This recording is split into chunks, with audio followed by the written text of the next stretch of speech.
नागपुरात चोरट्यांचं धाडस दिवसेंदिवस वाढत असल्याचं समोर आलं आहे। क्वेटा कॉलनी परिसरात एका किराणा व्यापाऱ्याच्या कारची काच फोडून अवघ्या 5 मिनिटात 4.5 लाख रुपयांनी भरलेली बॅग चोरट्यांनी लंपास केली।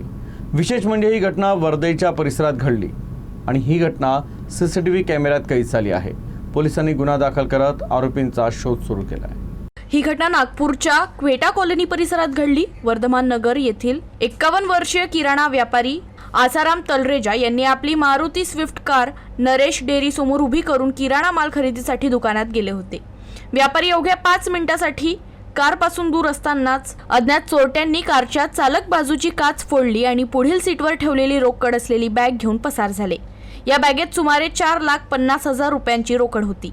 ही रक्कम किराणा व्यवसायातील विक्रीची असल्याची माहिती समोर आली आहे। घटनेची माहिती मिळताच लकडगंज पोलिसांनी घटनास्थळी धाव घेत परिसरातील सीसीटीव्ही फुटेज ताब्यात घेतले। फुटेजमध्ये चोरटे चोरी करताना स्पष्टपणे दिसत असून त्याच्या आधारे आरोपींचा शोध सुरू आहे। याशिवाय व्यापाऱ्याच्या दुकानापासून घटनास्थळापर्यंतच्या मार्गावरील सीसीटीव्ही फुटेजही तपासले जात आहेत। आरोपींना या रोकडबाबत आधीपासून माहिती होती का याचाही तपास सुरू असून दुकानातील कर्मचाऱ्यांची चौकशी केली जात आहे। या प्रकरणी लकडगंज पोलिसांनी गुन्हा दाखल केला असून अज्ञात चोरट्यांचा शोध सुरू आहे।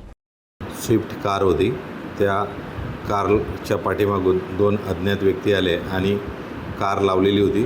तो व्यक्ती किराणा घ्यायला गेलेला होता आणि पाठीमागून येऊन त्यांनी कारमधील बॅग घेऊन गेलेले आहेत, ज्यामध्ये 4.5 लाख रुपयाची रोख रक्कम होती।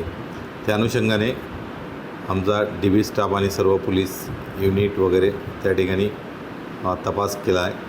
आम्ही पुरावे गोळा केलेले आहेत आणि यामध्ये आमचा तांत्रिक तपास सुरू आहे।